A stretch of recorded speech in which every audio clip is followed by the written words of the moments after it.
America के राष्ट्रपति लगातार ईरान को धमका रहे हैं। धमकियां भी ऐसी दी जा रही हैं जो न सिर्फ ईरान के लिए खतरा साबित हो सकती हैं, बल्कि पूरा मिडिल ईस्ट इससे प्रभावित होगा। कई धमकियों के बीच अब राष्ट्रपति ट्रंप ने इस पर ईरान को आखिरी अल्टीमेटम दे दिया, और यह अल्टीमेटम ठीक इजराइल के प्रधानमंत्री बेंजामिन नेतन्याहू से मुलाकात के बाद आया, जिसमें साफ शब्दों में ईरान को सरेंडर करने को कहा गया। ट्रंप ने इस बार ईरान को धमकाते हुए कहा है कि ईरान को समझौता करना ही होगा, और अगर वो ऐसा नहीं करता है तो स्थिति बहुत गंभीर हो जाएगी, और मैं ऐसा नहीं चाहता। इसलिए हमें समझौता हर हाल में करना होगा। ट्रंप ने कहा कि ईरान को पहली बार में ही समझौता कर लेना चाहिए था, लेकिन इसके बजाय उन्हें मिडनाइट हैमर जैसी कार्रवाई झेलनी पड़ी। अगर ईरान समझौता नहीं करता तो उसके लिए यह दर्दनाक साबित होगा, और अगर वो समझौता करते हैं तो ये कहानी कुछ और होगी। मेरी कल नेतन्याहू के साथ अच्छी बैठक हुई, और ये समझते हुए अंतिम निर्णय लेने के लिए नेतन्याहू ने गेंद मेरे पाले में डाल दी।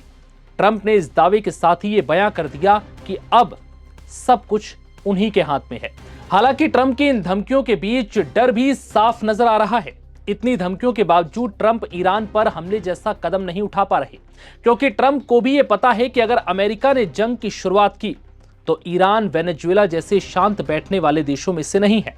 ईरान के पास एक से एक घातक मिसाइलें हैं जो सीधे मिडिल ईस्ट में मौजूद कई अमेरिकी एयरबेस और सैन्य अड्डों को नुकसान पहुंचा सकती हैं। इनमें से कुछ मिसाइलें ऐसी हैं जिन्हें इजराइल का एयर डिफेंस सिस्टम भी नहीं रोक पाया था। बता दें कि ईरान और अमेरिका के बीच परमाणु समझौते को लेकर बातचीत चल रही है। ईरान अमेरिका के साथ परमाणु समझौते पर हर तरह से बातचीत के लिए तैयार है, लेकिन अपने मिसाइल कार्यक्रम को उनसे इस बातचीत से पूरी तरह से दूर रखना चाहता है।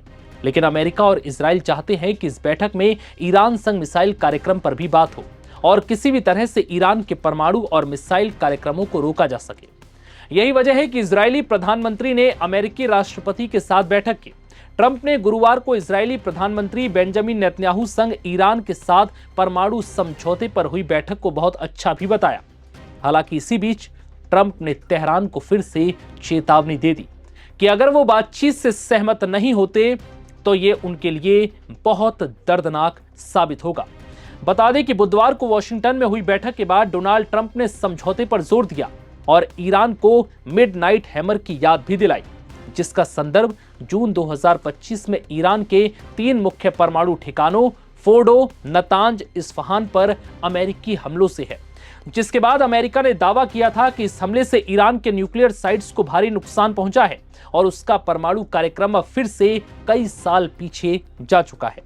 अमेरिकी हमले में इस्तेमाल किया गया मिसिव ऑर्डिनेंस पेनेट्रेटर GBU-57, जिसे बंकर बस्टर भी कहा जाता है, ये बम खासतौर पर ऐसे ठिकानों के लिए तैयार किए गए हैं जो जमीन के कई 100 फीट नीचे, पहाड़ों या कंक्रीट के अंदर स्थित होते हैं।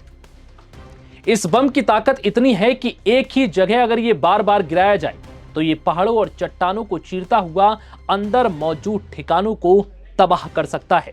और इसी बीच अमेरिका ने एक बार फिर ईरान को पुराने दिन याद दिलाते हुए ये चेतावनी दी कि अगर उसने परमाणु समझौते पर उसकी बात नहीं मानी तो ईरान के लिए यह बेहद घातक साबित हो सकता है। फिलहाल इस वीडियो में इतना ही। इजाजत दीजिए। नमस्कार।